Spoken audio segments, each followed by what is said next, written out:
सड़कों पर बहता खून हूँ, देह से गिरता तेजाब हूँ, मैं शराब हूँ और मैं शहाबुद्दीन हूँ। नमस्कार, आप देख रहे हैं एसपीएन 9 न्यूज और मैं हूँ आपके साथ आयुषी श्रीवास्तव। मोहम्मद शहाबुद्दीन की उम्र कैद की सजा बरकरार रहेगी।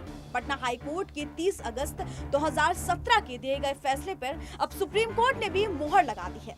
Chief justice Ranjan Gogoi, justice SK Kaul, justice KS Joseph की पीठ ने 2004 में हुए दोहरे कत्ल के मामले में ये सजा सुनाई।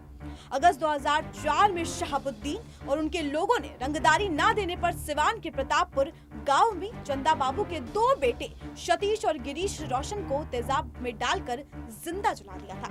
इससे पहले पटना हाई कोर्ट ने 9 दिसंबर 2015 को सिवान की विशेष अदालत के लिए दिए गए फैसले को भी जारी रखा। इसमें शहाबुद्दीन समेत 4 लोगों को उम्र कैद की सजा सुनाई गई थी। आइए जानते हैं क्या हुआ था शहाबुद्दीन के साथ और क्या किया था शहाबुद्दीन।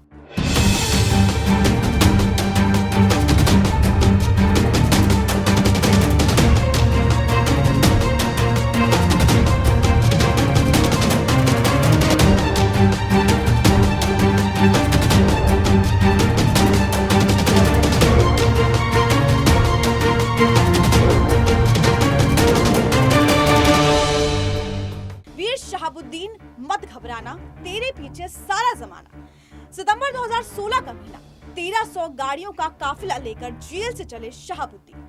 काफिला गुजर रहा था, टोल टैक्स वाले साइड में खड़े थे। उसी में कितने सारे और लोग भी पार हो गए वीर शहाबू के साथ। एक दुर्गति अपराधी शहाबुद्दीन से जेल से छूटता है और जनता उसके लिए जय जयकार करती है। अपराधी खुलेआम बोलता है कि प्रदेश का मुख्यमंत्री नीतीश कुमार परिस्थितियों का नेता है। लालू प्रसाद यादव मेरा नेता है, क्योंकि इसी मुख्यमंत्री ने 11 साल पहले शहाबुद्दीन को जेल भिजवाया था। और अब परिस्थितियां ऐसी हैं कि शहाबुद्दीन के नेता लालू प्रसाद यादव के समर्थन से नीतीश मुख्यमंत्री बने हुए हैं। शहाबुद्दीन का जेल से छूटा कोई अनिर्वाचित कोई करने वाली घटना नहीं है। लालू की पार्टी की सत्ता में आते ही कयास लगाए शुरू हो गए। लालू के जंगल राज में शहाबुद्दीन जैसा गुंडा ही वोट बटोरता रहा।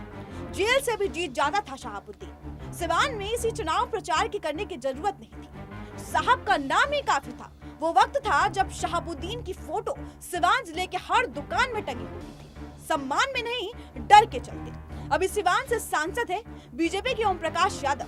15 साल पहले शहाबुद्दीन ने ओम प्रकाश को सरेआम दौड़ा दौड़ा कर पीटा था, वो भी सिवान में। बता दें 80 के दशक में बिहार की सिवान जिला 3 लोगों के लिए जाना जाता था। भारत के पहले राष्ट्रपति Rajendra Prasad, civil services topper Aamir Subhani और ठग नटवर लाल। राजेंद्र प्रसाद सबसे सिरमौर थे। आमिर उस समय मुसलमान समाज का सबसे बड़ा चेहरा बने हुए थे और नटवर के किस्से तो मशहूर ही थे। उस वक्त एक लड़का जो अपनी जगह बनाया था, शहाबुद्दीन, जो कम्युनिस्ट और बीजेपी कार्यकर्ताओं के साथ खूनी मारपीट के चलते चर्चित हुआ था।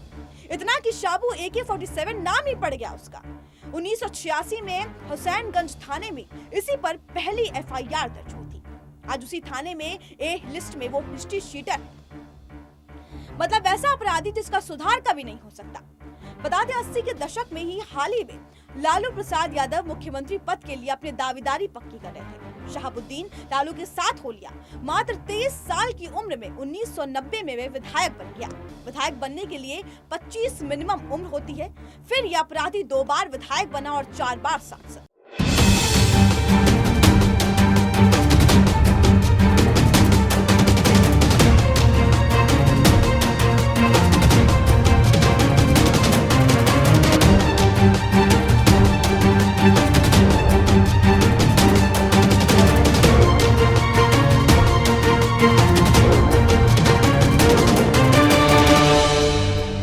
बता दें 1986 में केंद्रीय राज्य मंत्री बनते बनते शहाबुद्दीन रह गया, क्योंकि एक केस खुल गया था। वो तो हो गया, पर लालू को जिताने के लिए इसकी जरूरत बहुत पड़ती थी। उनके लिए ये कुछ भी करने को तैयार रहता था और लालू इसके लिए। इसी प्रेम में बिहार में अपहरण को एक उद्योग बना लिया था। सैकड़ों लोगों का अपहरण हुआ। बिजनेसमैन राज्य छोड़ के भाग गए। कोई आना नहीं चाहता था बिहार में। इसी दौरान और भी कई अपराधी आए और इसके अपराधों की लिस्ट बहुत लंबी होती है। बहुत तो ऐसे थे जिनका कोई हिसाब नहीं है। जैसे सालों तक सिवान में डॉक्टर फीस के नाम पर 50 रुपए लेते थे, क्योंकि साहब का ऑर्डर था। रात को 8 बजने से पहले लोग घर में घुस जाते थे, क्योंकि शहाबुद्दीन का डर था। कोई नई कार नहीं दिखती, कोई नई कार नहीं खरीदी जाती, अपनी तनख्वाह किसी को नहीं बताया जाता क्योंकि रंगदारी देना पड़ता था। शादी विवाह में कितना खर्च हुआ कोई नहीं बताता था। बहुत बार लोग ये भी नहीं बताते थे कि बच्चे कहाँ नौकरी कर रहे हैं। कई घरों में ऐसा हुआ कि कुछ बच्चे नौकरी कर रहे हैं तो कुछ घर पर ही रह गए, क्योंकि सारे बाहर चले जाते तो माँ बाप को रंगदारी देनी पड़ती। धनी लोग पुराने मोटरसाइकिल से चलते और कम पैसे वाले पैदल। लालूराज में सिवान जिले का विकास नहीं हुआ था, पर इन्हीं अपराधों ने शहाबुद्दीन को जनाधार भी दिया। वो अपने घर में जनता अदालत लगाने लगा, लोगों की समस्याएं मिनटों में निपटाने लगा। किसी का घर किसी ने हड़प लिया, साहब का इशारा ही आता था और सब कुछ ठीक हो जाता था। अगली सुबह वो आदमी खुद ही खाली कर देता था। साहब डिवाइस प्रॉब्लम भी निपट जाता था। जमीन की लड़ाई हो या कुछ और, कई बार तो ऐसा हुआ कि पीड़ित को पुलिस सलाह देते ही साहब के पास चले जाओ। एक दिन एक पुलिस वाला भी साहब के पास पहुंच गया प्रमोशन के लिए। एक फोन गया और हो गया सब कुछ। इसकी हिम्मत इतनी बढ़ गई थी कि पुलिस और सरकारी कर्मचारी पर इसका हाथ उठाना शुरू। बता दें, मार्च 2001 में इसने एक पुलिस अफसर को थप्पड़ भी मारा था। इसके बाद सिवान की पुलिस बौखला हुई थी। एकदम ही अलग अंदाज में पुलिस ने दल बनाकर शहाबुद्दीन पर हमला कर दिया। गोलीबारी हुई, 2 पुलिस वाले समेत 8 लोग मारे गए, पर शहाबुद्दीन पुलिस की 3 गाड़ियां फूंक कर भाग गया नेपाल। उसके भागने के उसके आदमियों ने पुलिस पर हजारों राउंड फायर करके घेराबंदी कर दी। 1999 में इसकी कम्युनिस्ट पार्टी के एक कार्यकर्ता को किडनैप भी कर लिया गया था। उस कार्यकर्ता पर फिर भी कुछ नहीं पता चला। इसी मामले में 2003 में शहाबुद्दीन को जेल जाना पड़ा था, पर इसने ऐसा जुगाड़ किया कि जेल के नाम पर यह हॉस्पिटल में रहता था। वही पंचायत लगाया जाता था। इसके आदमी गन लेकर खड़े रहते थे। पुलिस से लेकर हर व्यवसाय का आदमी इससे मदद मांगने आता था। आपको बता दें, एक आदमी तो इसके लिए गिफ्ट भी बंदूक में लाता था। और यह हॉस्पिटल कानूनी तौर पर जेल था। इसके जेल जाने के 8 महीने बाद 2004 में लोकसभा चुनाव था। इस अपराधी को चुनाव प्रचार करने की जरूरत नहीं पड़ी, वो जीत गया। ओम प्रकाश यादव इसके लिए खिलाफ खड़े हुए थे, वो वोट भी लाए। चुनाव खत्म होने के बाद उनके 8 कार्यकर्ताओं का खून हो गया। बात 2005 में सिवान के डीएम सी के अनिल और एसपी रत्न सिंजन की है। शहाबुद्दीन को सिवान जिले से तड़ीपार किया गया। एक सांसद अपने जिले से तड़ीपार हुआ, ये बिहार के लिए अनोखा क्षण था। फिर उसके घर पर भी रेड पड़ी। पाकिस्तान में बने हथियार, बम सब मिले थे। ये भी सबूत मिले कि पाकिस्तान की खुफिया एजेंसी आईएसआई से इसे संबंध है। सुप्रीम कोर्ट ने इससे पूछा कि सांसद होने के नाते तुम्हें वैसे हथियारों की जरूरत क्यों पड़ती है जो सिर्फ आर्मी के पास हो, सीआरपीएफ और पुलिस के पास भी नहीं है। तब तक लालू राजनीति से बाहर हो चुके थे, पर इसकी शक्ति कम नहीं हुई थी। कोई इसके खिलाफ खड़ा होने की भी हिम्मत और सोचता भी नहीं था। 1997 में जेएनयू से एक छात्र नेता चंद्रशेखर गए थे नई राजनीति करने। उनको जान से मारने की शहाबुद्दीन ने धमकी दे डाली। उसके बाद से सिर्फ एक नेता ओम प्रकाश यादव ही लगे रहे। 2009 में शहाबुद्दीन को इलेक्शन कमीशन ने चुनाव लड़ने से बैन कर दिया। तब इसकी पत्नी हिना को हराकर ओम प्रकाश सांसद बने थे। अब बिहार की राजनीति में एक बहुत पीछे चला गया है, पर सिवान नहीं।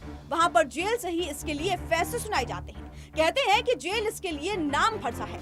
सारे इंतजाम रहते हैं। जब कोई हत्या या कोई जाति तो कुछ जेल में रेड पड़ती है। एक अफसर के मुताबिक शहाबुद्दीन मुस्कुराता रहता है, चुपचाप जेब से निकाल कर मोबाइल फोन पुलिस को हाथ में दे देता है। ये कई बार हुआ है। साल 2014 में शहाबुद्दीन फिर लोगों के जबान पे आया जब राजीव हत्याकांड सामने आया। अपने 2 भाइयों की हत्या वो एकमात्र गवाह था। उनके 2 भाइयों को 2004 में तेजाब से नहलाकर मार दिया गया, क्योंकि रंगदारी को लेकर इसके लिए आदमियों और राजीव के भाइयों में बहस हो गई थी। इन लोगों ने बंदूक दिखाई और राजीव के भाई ने तेजाब। दोनों भाई मारे गए। परिवार को पुलिस ने कह दिया कि सिवान छोड़कर चले जाइए, और अब कोर्ट में पेशी से पहले राजीव को मार दिया गया। साल 2016 की बात है कि पत्रकार राजदेव रंजन की हत्या कर दी गई। उसमें भी इसी का नाम आया। इन दोनों भाइयों की हत्या वाले मामले में ही इसको बेल मिली, क्योंकि कोई गवाह नहीं था। इस खबर पर आपकी क्या राय है, हमें कमेंट बॉक्स में जरूर बताएं। अगर आप ये खबर फेसबुक पे देख रहे हैं तो इसे लाइक शेयर करना ना भूलें, और यूट्यूब पे हमारे चैनल को आप लाइक शेयर और सब्सक्राइब जरूर करें।